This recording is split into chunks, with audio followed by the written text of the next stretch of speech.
भाई हम अपने प्रदेश को एक ऐसे व्यक्ति के हाथ में नहीं छोड़ सकते हैं जिनका मानसिक स्वास्थ्य ठीक नहीं है। उस राज्य का मुख्यमंत्री इतनी अश्लील भाषा का इस्तेमाल बिहार की विधानसभा में करते हैं। हम लोग एक कमरे में बैठकर इस बयान पे हम लोग चर्चा नहीं कर पाए। ये कोई हल्के में दिया गया या जुबान फिसलने वाला ये बयान नहीं। अगर ये बयान होता तो पुनः इसको विधान परिषद में दोहराया नहीं जाता। ये सोचा समझा बयान, और वो इस बयान को मानते थे कि वो सही बोल रहे हैं। हम उस प्रदेश से आते हैं जहां पर हम अपने पिता के सामने नजरें मिलाकर बात नहीं करते। हम लोग उस प्रदेश से आते हैं जहां दिन में 4 बार अपने माता पिता दादा दादी के घर से निकलते घर घुसते वक्त हम लोग पहुंच चुके हैं। उस पर पार्टी की तरफ से अपनी बातों को रखना जो यकीनन आपके समक्ष अभी भी हमारे द्वारा रखा जाए। पर कल से लेकर आज तक जिस तरीके से मुख्यमंत्री नीतीश कुमार जी के बयान से पूरा प्रदेश शर्मसार हुआ है, और राष्ट्रीय ही नहीं अंतरराष्ट्रीय स्तर पर जिस तरीके से बिहार और बिहारियों को अपमानित होना पड़ा।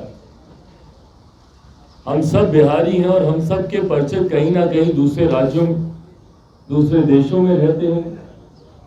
उन लोगों ने जिस तरीके से फोन कर मुख्यमंत्री के द्वारा दिए गए विधानसभा और विधान परिषद में उनके बयान से बिहारियों की छवि को जो नुकसान पहुंचा है, जिस तरीके से हम लोगों का मजाक देश के दुनिया के सामने बना।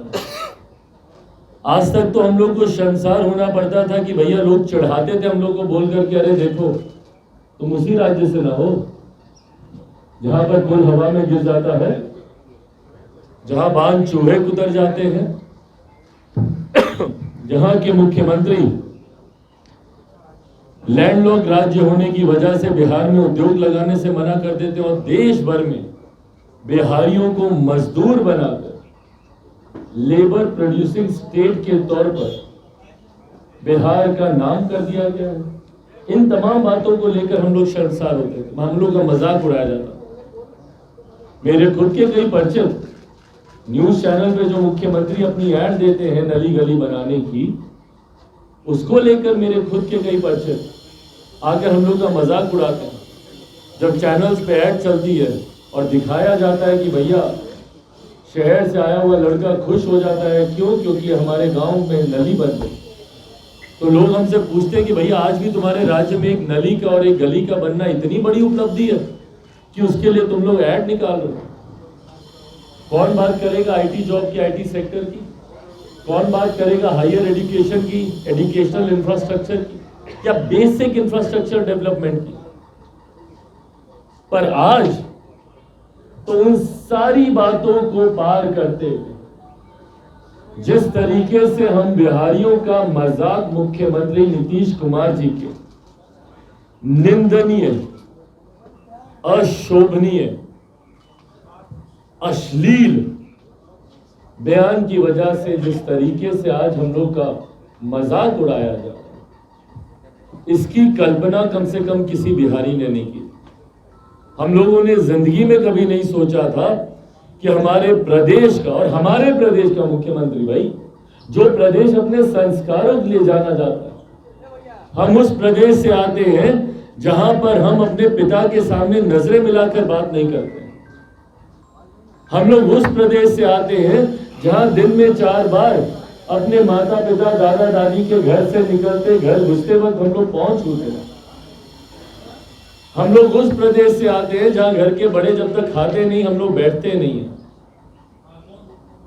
हम उस प्रदेश से आते हैं जहां छोटे बच्चों तक को आप करके हम लोग बात करते हैं, बेटा आप खाइएगा, आप खा लिए। उस राज्य का मुख्यमंत्री इतनी अश्लील भाषा का इस्तेमाल बिहार की विधानसभा में करते हैं। और एक बार के लिए भैया हम मान लेते हैं, क्योंकि आज मुख्यमंत्री अपनी ही निंदा कर रहे हैं अपने बयान को लेकर, खुद बोल रहे हैं कि हमको शर्म आ रही है, माफी मांग रहे हैं, पर नहीं, ये कोई हल्के में दिया गया या जुबान फिसलने वाला ये बयान नहीं। अगर ये बयान होता तो पुनः इसको विधान परिषद में दोहराया नहीं जाता। ये सोचा समझा बयान, और वो इस बयान को मानते थे कि वो सही बोल रहे हैं। भाई वो समय था ना उनके पास अपनी गलती को समझने का, विधानसभा से विधान परिषद में जाते वक्त। और विधान परिषद में तो और बुरे तरीके से बोला गया ये बयान है। विधानसभा में तो फिर भी उन्होंने कुछ कवर अप करके अपने बयान को कहा। विधान परिषद में तो जिस एक्सप्लिसिट वे में उन्होंने इस बयान को दिया है, आप सुन नहीं सकते ये बयान। कल सोचिए हमारी परिस्थिति घर पर, भाई हम राजनीतिक परिवार से आते हैं, हर कोई, हमारी माँ बहनें, हर कोई जानता है कि राजनीति में क्या चल रहा है। हम लोग एक कमरे में बैठकर इस बयान पे हम लोग चर्चा नहीं कर पाए, हम लोग बोल नहीं पाए एक दूसरे को कि भाई ये क्या बयान दिया है। एक प्रदेश का मुख्यमंत्री ऐसी भाषा का इस्तेमाल करता है कि आप घर परिवार के लोगों के साथ आप उसको बोल नहीं पाए। आज हम इतने असहज हैं, हमारे आसपास महिलाएं मौजूद हैं, और हम एक कैसे बयान पर हम लोग चर्चा कर रहे हैं। इतने न्यूनतम स्तर पर बिहार की राजनीति को मुख्यमंत्री नीतीश कुमार जी ने लाकर खड़ा कर दिया, और इससे बहुत बड़ी चिंता खड़ी होती है।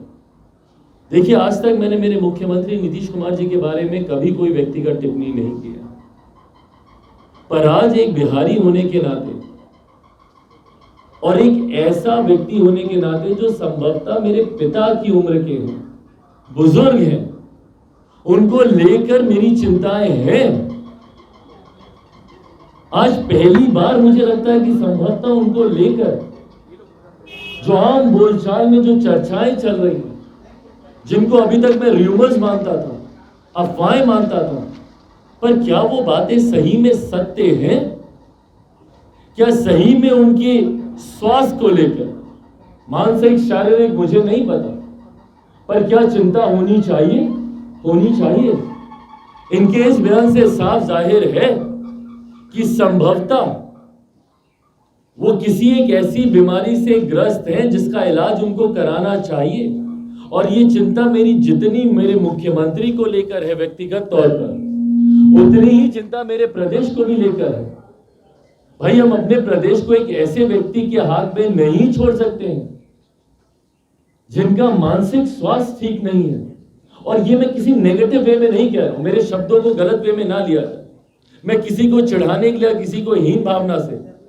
और आज की तारीख में भैया मानसिक स्वास्थ्य को लेकर चर्चाएं शुरू हुई हैं, और ये होनी चाहिए, ये छुपाने वाली बातें नहीं है। कितने बड़े बड़े एक्टर्स हैं जो खुलकर अपने मानसिक स्वास्थ्य की आज की तारीख में चर्चा कर रहे हैं। और ऐसे में अगर मेरे मुख्यमंत्री भी किसी ऐसी मानसिक बीमारी से ग्रस्त है, या संभवतः शारीरिक बीमारी से जिसका असर, जिसका दबाव उनके दिमाग पर जा रहा हो, उस पर चर्चा होनी चाहिए। और ये जिम्मेदारी उनकी पार्टी की बनती है, और एक बिहारी होने के नाते बिहारियों का अधिकार है इस बात को जानने का कि क्या गलत है हो रहा है हमारे मुख्यमंत्री के साथ, क्यों इस तरीके से